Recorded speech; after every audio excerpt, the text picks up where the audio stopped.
Hello दोस्तों, आपके अपने YouTube चैनल पर आपका स्वागत है। और आज की वीडियो में हम एक जन्म कुंडली का विश्लेषण करेंगे। जन्म कुंडली की डिटेल्स हैं 16 नवंबर 2004 और जन्म का जो समय है वो सुबह के 9 बजे है। जन्म स्थान रुड़की उत्तराखंड। ये जो जन्म कुंडली बनती है ये वृश्चिक लगन की बनती है और वृश्चिक लगन का जो स्वामी होते हैं मंगल, वो जाकर बैठे हैं 12 भाव में। तो ये एक अच्छा योग नहीं माना जाता है किसी भी व्यक्ति के जीवन में। उसके जीवन को संघर्ष को बढ़ाने के लिए होता है ये योग, और ऐसे व्यक्ति जीवन में बहुत संघर्ष करना पड़ता है क्योंकि जो व्यक्तित्व है वो 12 भाव में चला गया। ऐसे व्यक्ति का व्यक्तित्व व्यय में चला जाता है। मतलब कहने का ये है कि ऐसा व्यक्ति जितने भी कार्य जीवन में करता है, जितने भी जीवन में कुछ भी काम अगर करता है तो उसको रिजल्ट नहीं मिल पाता है क्योंकि उसका लॉस ज़्यादा होता है, उसको मिलता कम है क्योंकि व्यक्तित्व ही आपका व्यय लॉस में चला गया। तो आपको जीवन में बहुत सारी चीज़ों में लॉस देखने को मिलेगा। तो आपका जीवन लॉस को दिखाता है। आपके डिसीजन आपके लॉस को दिखाएंगे, आपका व्यक्तित्व आपके लॉस को दिखाएगा। तो ये बहुत अच्छा योग नहीं माना जाता है किसी भी प्रकार से। और देखिए, जो जिस राशि में मंगल गए हैं उसका स्वामी फिर नीच राशि में है। मंगल यहाँ पर शुक्र की राशि में है, शुक्र यहाँ पर नीच राशि में है। तो ये अच्छा बिल्कुल योग नहीं है। ये बिल्कुल समस्या देने वाला है। ये बीमारी भी देगा, ये प्रॉब्लम भी देगा, ये जीवन में संघर्ष भी देगा, ये हर प्रकार की समस्या जीवन को देगा। तो ये अच्छा कॉम्बिनेशन नहीं माना जाता। उसके बाद करते हैं हम पंचम भाव के बाद। पंचम भाव के स्वामी बनते हैं गुरु, जो बैठे हैं 11वें भाव में। ये एक अच्छा योग है और यहाँ पर गुरु लाभ भाव में बैठे हैं, अपने कारक भाव में बैठे हैं और अकेले नहीं है, तो इसलिए ये यहाँ पर जीवन में लाभ देंगे। लाभ के दृष्टिकोण से ये अच्छा है। यहाँ पर गुरु की दृष्टि देखिए तीसरे भाव पर पड़ेगी, जो भाइयों से रिश्ता अच्छा कराने में मदद करेगी। व्यक्ति के जीवन में जो यात्राएं होंगी उससे लाभ देने का काम करेंगी। ऐसे व्यक्ति अपने एफर्ट्स को लगाने का काम करता है। मतलब ऐसा व्यक्ति प्रयास करने की क्षमता रखता है और उसके प्रयासों में उसको कहीं ना कहीं सफलता भी मिलती रहती है। तो ऐसा व्यक्ति प्रयास भी लगातार करता रहता है। और जो 7वीं दृष्टि पड़ेगी, 9वीं दृष्टि पड़ेगी, वो सप्तम भाव पर पड़ेगी, जो एक वैवाहिक जीवन को सुखद बनाने का काम करेगी। वैवाहिक जीवन में थोड़ी स्थिरता लाने का काम करेगी। तो यहाँ पर गुरु की पोजीशन जो है बहुत अच्छी है। गुरु यहाँ पर श्रेष्ठ रिजल्ट देने वाले ग्रह हैं। उसके बाद करते हैं भाग्येश, जो बनते हैं चंद्रमा। चंद्रमा जाकर दूसरे भाव में बैठे हैं, ये भी अपने आप में बहुत श्रेष्ठ है। दूसरे का नवम में होना, नवम का दूसरे में होना, ये अपने आप में भाग्य को अच्छा दिखाता है। ये अपने आप में महाधनी योग दिखाता है। तो देखिए, लाभ भाव में ग्रह हैं, धन भाव में ग्रह हैं, तो इसका मतलब व्यक्ति के जीवन में धन की कमी नहीं होगी। धन से व्यक्ति परेशान नहीं होगा। व्यक्ति जीवन में धन उसको बहुत अधिक मात्रा में प्राप्त होता रहेगा। और ये भाग्य के सारे ऐसे व्यक्ति को देखिए, दूसरे नवम का स्वामी दूसरे में, तो भाग्य के सारे भी व्यक्ति को धन प्राप्त होगा। पैतृक संपत्ति पिता से या घर से, परिवार से भी जो मिलता है उसमें भी व्यक्ति की कोई कमी नहीं रहेगी। तो ये भी यहाँ पर अच्छा कॉम्बिनेशन है।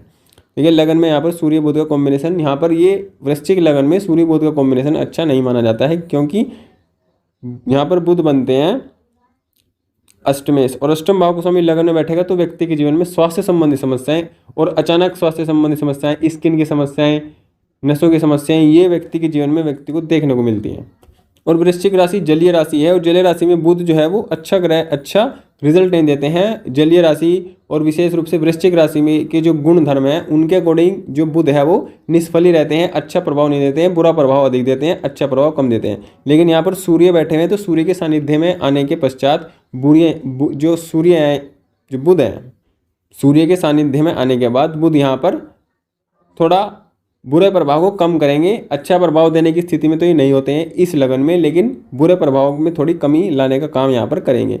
तो ये यहाँ पर देखिए, सूर्य और बुध का जो कॉम्बिनेशन होता है वो किसी भी लगन में हो तो व्यक्ति की बुद्धि बहुत तेज होती है। व्यक्ति जो सामने वाला होता है, मतलब कोई भी हो सामने वाला, उसकी बात को समझने का बहुत अच्छा उसके अंदर टैलेंट होता है। मतलब कभी कभी तो पहले ही भांप लेता है वो व्यक्ति को कि कौन कैसा व्यक्ति है। उसकी बुद्धि बहुत इंटेलिजेंट, बुद्धि ऐसे व्यक्ति की बहुत विकसित होती है और बुद्धि के दम पर ऐसा व्यक्ति अपने जीवन में कुछ न कुछ अच्छा जरूर कर लेता है। सूर्य बुध का योग जो कॉम्बिनेशन होता है ये यहाँ पर इस मामले में सहयोग करता है। किसी भी बात को बहुत जल्दी समझ लेना, स्थिति को बहुत जल्दी भांप लेना, ये काम बहुत अच्छे से सूर्य बुध वाले कर लेते हैं, चाहे किसी भी लगन में हो। लेकिन यहाँ पर बुध शरीर में प्रॉब्लम देंगे, जीवन में संघर्ष देंगे, प्रॉब्लम देंगे, ये यहाँ पर करेंगे। तो ये समस्या यहाँ पर रहेगी। देखिए यहाँ पर भाग्य भाव में शनि बैठे हुए हैं और शनि यहाँ पर चतुर्थ के स्वामी बनकर नवम में बैठे हैं, तो ये अपने आप में श्रेष्ठ है। वैसे व्यक्ति को जीवन में खुद का घर, खुद का वाहन, खुद की सुख सुविधाएं प्राप्त होंगी, लेकिन लेट होंगी, देरी होगी, क्योंकि यहाँ पर चतुर्थ के स्वामी जो बनते हैं वो भी शनि है और नवम में बैठे हैं। तो ये भाग्य प्रदाता बनेंगे, व्यक्ति को जीवन में भाग्य का साथ देंगे, सुख सुविधाएं देंगे, लेकिन थोड़ा लेट करेंगे, देरी इनमें होगी। क्योंकि शनि यहाँ पर देखिए भाग्य भाव में बैठे हैं, तो ऐसे व्यक्ति का भाग्योदय 36 साल में बोला जाता है कि होता है। तो धीरे धीरे व्यक्ति को भाग्य का साथ मिलता रहता है। ये यहाँ पर अच्छा कॉम्बिनेशन है। लेकिन यहाँ पर देखिए सूर्य जो शनि है, शनि की दृष्टि पड़ रही है यहाँ पर शुक्र और गुरु पर, तो ये एक समस्या देने वाली बात है। ये जब शनि की दृष्टि शुक्र पर पड़ती है तो शुक्र होता है भोग विलास, ऐश्वर्य, सुख सुविधाएं, तो उनमें व्यक्ति के जीवन में कमी आ जाती है, उनमें व्यक्ति परेशान रहता है। सुख सुविधाएं होने के बावजूद भी सुख सुविधाओं का आनंद, ये सुख सुविधाओं का भोग नहीं कर पाता है। यहाँ पर शनि 7वीं दृष्टि से अपने घर को देख रहे हैं, तो व्यक्ति के प्रयास में कमी नहीं करेंगे, व्यक्ति प्रयास करने वाला होगा, व्यक्ति मेहनती होगा, यहाँ पर ये चीज़ दिखाई पड़ती है। तो ये इस प्रकार से कि राहु भी यहाँ छठे भाव में है, तो ये भी अपने आप में श्रेष्ठ है। राहु छठे में हो तो ऐसा व्यक्ति रोग, ऋतु, ऋण, लड़ाई झगड़े, कोर्ट कचहरी के मामलों में फंसता रहता है और निकलता रहता है, फंसता रहता है और जीतता रहता है, ये यहाँ पर स्थिति बनती रहती है। तो इस प्रकार इनकी कुंडली का जो ग्रहों की स्थिति वो इस प्रकार है। यहाँ पर देखिए सूर्य विशाखा नक्षत्र में, गुरु के नक्षत्र में है, जो कि अच्छी अवस्था में है। गुरु के नक्षत्र में सूर्य यहाँ पर व्यक्ति को जीवन में सम्मान देंगे, धन देंगे, ये यहाँ पर अच्छा काम करेंगे। और यहाँ पर देखिए चंद्र राशि इनकी धनु है, लगन इनका वृश्चिक है, तो ये भी एक अच्छा है कि जो लग्नेश हैं और चंद्र राशि के हैं वो जो स्वामी हैं वो भी मित्र हैं, और मित्र होने के कारण जीवन में संघर्ष को ये कम करने का काम करते हैं। लेकिन देखिए इसमें संघर्ष को बढ़ाने वाले योग भी हैं, संघर्ष को कम करने वाले योग, जैसे कि शनि की दृष्टि शुक्र और गुरु पर है, तो ये बहुत समस्या देने वाली समस्या है। लग्नेश का 12वें भाव में होना ये भी बहुत समस्या देने वाला है, ये भी जीवन में हर प्रकार की परेशानियों को देने वाला है। और ये भी, और यहाँ पर देखिए मंगल केतु 12 भाव में, तो ऐसा व्यक्ति जितने पर अपने गुस्से, जितने अपने व्यवहार पर नियंत्रण रखेगा, ऐसा व्यक्ति उतना ही जीवन में अच्छा जीवन जी पाएगा। अगर किसी प्रकार से व्यक्ति गुस्सा, चिड़चिड़ापन के अंदर हो सकता है, तो ये समस्या यहाँ पर हो सकती है। ये मांगलिक योग का निर्माण भी यहाँ पर हो रहा है, क्योंकि मंगल यहाँ पर 12 भाव में है, तो वैवाहिक जीवन भी यहाँ पर प्रभावित रहता है, क्योंकि मंगल की दृष्टि यहाँ पर विवाह के स्वामी पर पड़ती है, विवाह स्थान पर पड़ रही है, तो वैवाहिक जीवन में लड़ाई झगड़े, परेशानियाँ, ये इस बात को भी दिखाता है। लेकिन वो लग्नेश है, लग्नेश होने के कारण कहीं ना कहीं इन चीज़ों में कमी जरूर आएगी, लेकिन ये है कि परेशानी जरूर आएगी, मतलब कमी भी आएगी लेकिन और परेशानी भी रहेगी, ये इस प्रकार की स्थिति है। लगन में सूर्य का होना यहाँ पर ये अच्छी बात है, जीवन में दृढ़ निश्चितता बनाता है ऐसा व्यक्ति को, कठिन निर्णयों को लेकर उनको पालन करने वाला, उनमें जीतने वाला ऐसा व्यक्ति को बनाता है। सूर्य लगन में अच्छा होता है और हर प्रकार से अच्छा रिजल्ट देने वाला इसमें चंद्रमा है, सूर्य है। यहाँ पर ये दो ग्रह बहुत अच्छी अवस्था में बैठे हैं। शनि भी यहाँ पर खराब नहीं कहे जाएंगे, शनि भी यहाँ पर ठीक अवस्था में, क्योंकि यहाँ चतुर्थेश बनकर 9 में से ऐसा व्यक्ति खुद का घर बनाता है, खुद के जीवन में सुख सुविधाएं प्राप्त कर लेता है। ये भी यहाँ पर है, लेकिन धीरे धीरे करता है, एकदम से नहीं हो पाएगा। इनका सवाल विवाह को लेकर है कि इनकी क्या लव मैरिज होगी, ये इनका सवाल है। देखिए लव मैरिज की बात करें तो ये पंचमेश और ये सप्तमेश, पंचम गोस्वामी सप्तम गोस्वामी शुक्र और गुरु बनते हैं, जो कि एक साथ बैठे हुए हैं और लाभ भाव में, तो इसका मतलब है कि लव मैरिज होगी, क्योंकि पंचमेश और सप्तमेश लाभ भाव में बैठे हुए हैं और इनकी लव मैरिज होगी। क्योंकि देखिए तीसरे भाव का स्वामी का संबंध भी पंचमेश सप्तमेश से, जब भी पंचमेश सप्तमेश का संबंध हो और उन पर तीसरे भाव का प्रभाव हो तो लव मैरिज की स्थितियाँ बनती है, क्योंकि तीसरा भाव साहस पराक्रम का होता है और लव मैरिज में बहुत ही साहस पराक्रम की आवश्यकता होती है। और ये तीसरे भाव की दृष्टि, जब साहस पराक्रम की दृष्टि पड़ती है विवाह के योग पर, तो ऐसे व्यक्ति का विवाह का योग जो है वो फलीभूत होता है। तो प्रेम विवाह के योग तो इस कुंडली में बनते हैं। लेकिन देखिए शनि की दृष्टि है तो ये परेशानियां भी देगी, जीवन में समस्याएं भी देगी, उससे भी आपको लड़ना होगा, उससे समस्याओं से भी आपको लेकर चलना होगा। वैवाहिक जीवन यहाँ पर वैवाहिक देखिए विवाह स्थान का स्वामी 11 भाव में है, तो विवाह के बाद जीवन में भाग्योदय हो सकता है।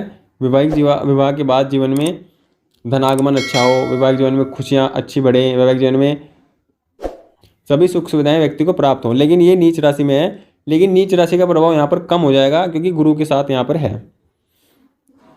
तो ये स्थिति दिखाई पड़ती है।